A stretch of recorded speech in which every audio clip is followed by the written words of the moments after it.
You're very kind, thank you very much. Welcome back to Wednesday's edition of Britain's brightest daytime show with Daniela Westbrook, Christopher Biggins, and our special guest, Saskia Hampele. She's going to bring you the rest of the headlines soon enough. But first, it's on many of the front pages today, a death penalty debate of sorts as we ask if locking somebody up for life until they die is in fact crueler than putting them to sleep. 0207 173 5555 is the number if you feel like sharing your thoughts. Because later today, our Home Secretary, Theresa May, is going to call for cop killers to be given whole life sentences. That means locked up, literally, until they pass away. Yesterday, we had 12-year-old Tia Sharp's murderer, the vile Stuart Hazel. He was told he must serve 38 years before he'll be eligible for any hope of parole. Hazel, who's 37 now, will be 75 then. And with male prisoners dying typically at 59, I think it's fair to say there's every chance this child killer will never be free again. But even that wasn't enough for Tia's father, Stephen. Hazel will be sentenced tomorrow. In my opinion, it would not be enough. He should serve his time, then be hung. It costs taxpayers, i.e. us, £38,000 a year to lock somebody up, more than sending them to Eton. That means that Hazel's 38-year sentence will cost us at least £1.5 million in today's money before inflation. Now, for the same amount of cash, we could fund the salaries of 71 nurses, 68 teachers or 65 police officers, although, of course, the government's trying to get rid of 15,000 officers. £1.5 million wasted on a total scumbag like Hazel. No wonder people are muttering about bringing back the death sentence. But we mustn't forget, we turned our backs on capital punishment in the mid-60s. Critics thought that the death penalty cruel and barbaric. We also had a tendency to string up the wrong people. I mean, Timothy Evans famously dangled on a rope for the murders committed by Dr. Christie. But even I'm starting to wonder if executing someone is any worse, any less humane than locking them up until they died. I mean, throwing away the key. Some killers, like Moore's murderer, Ian Brady, want to die. I mean, he's been on hunger strike for 14 years, and we keep him alive because he's deemed as insane, so he lacks the mental capacity to look after himself. Ian Brady's cost so far £7.3 million, Daniela.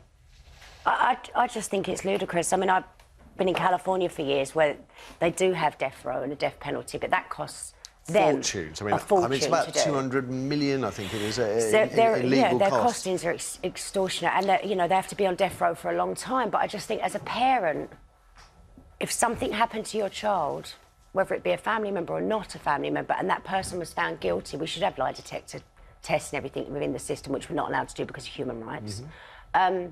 Yeah, I think they should hang. But is it? I do. Because I'm interested in the sort of the humane or non-humane aspect. That the whole idea of parole is that everybody is offered the chance to reform. That is inherent within our penal system. That there is the chance of reform. And what we're doing now, increasingly, is putting sentences on people that, in reality, mean they have no hope of reform. And that means they've taken a life. They've taken a life, but we've lived in we always think society is bigger and better than the scumbags that do harm.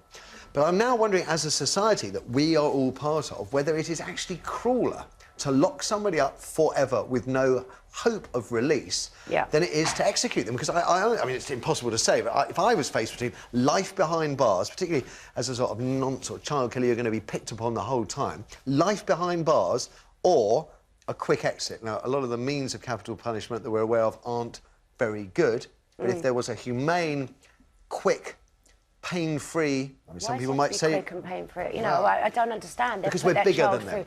I know we're bigger than them, but they've taken a life, and a lot of these child rapists and everything else and child killers, and they've ruined families' lives. They've ruined not just the child's life, they've taken a whole family with them. An eye for and an a community. eye, a tooth for a tooth. And the whole world goes blind, isn't it? An eye for an eye and the whole world goes blind. I don't, you know...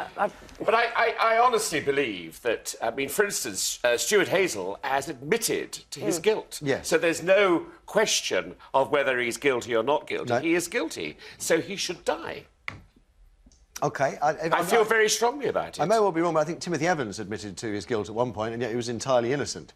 So well, that's his stupidity, then, isn't it? Well, no, because he was a simple chap, and he was abused by the investigative system, and so that was a major error. How long ago was that? Yeah, but we've come a long way, haven't we, with DNA and everything Well, I think now that exactly, DNA and a lot of things... But isn't it crueler to lock somebody up Yes, for life? I think it is crueler. But I think, why should we do that and incur this expense? And our prison system, compared to death row in America, is a breeze.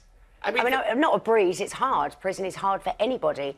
But, you know, these people get put in very... special wings so that prisoners that are in there for armed robbery or whatever can't get to these child people and give them a good kick in. Or, you know, it's just... It's a different system. I was very moved by listening to that father about what he had to say. You know, I mean, it's terrifying. I think we tend to forget the families who are left behind. I'm more moved by people like the mother of one of the girls kidnapped in Cleveland, Ohio, who the next day after her daughter was freed said, "I forgive the man who kidnapped her." That impresses me. Forgiveness is got to be better than the hate. I don't blame the people. She's not died. That's true. But she was taken for 10 years. She was, and that was awful. But I mean, you know, she now has her daughter back. Yeah. Yeah, OK, Saskia, I feel I'm on a... I don't know whether I'm on a losing wicket or not, because I don't actually know what I'm opposed to the death penalty, but I've always been opposed to the death penalty because our life prison sentence has offered some possibility of redemption, and now we're locking people up with no possibility of redemption, and that makes me think, well, actually, executing someone versus locking somebody up till they die... On a humane level, I'm not sure that locking somebody up till they die is more humane than executing them. I'm really not.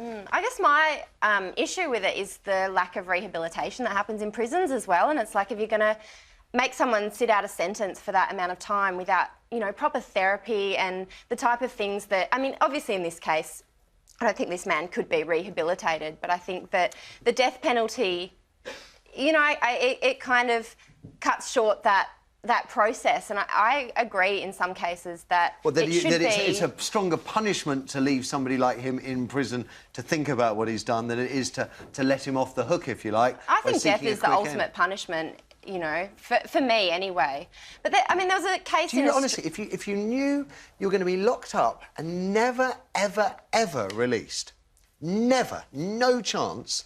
Is that worse than knowing you'll get... Well, everyone's going to die. Is that... I'm not sure that it really serves anyone in that situation, though. It doesn't serve the community because, you know, it's just someone rotting in a cell causing a huge amount of expense. So I don't really think that a life sentence serves anyone in that case, not even the family, I guess.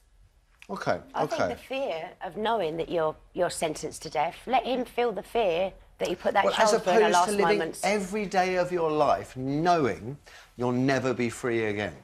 Do you know what? He sat in a house for 7 days with the family, knowing that child was in the loft. We're talking about a different type of person here than people with morals and remorse and everything else. Let him feel the fear that child felt in her last minutes before she died with a man she trusted. I bet there'll be I'm sure there'll be people who say that will be letting him off the hook. We'll find out. As a mum, I can't do that. I couldn't do it as a parent. I completely just feel for her mum and dad. Like Christopher said, I'm really moved watching her dad speak on there. That's his daughter. OK.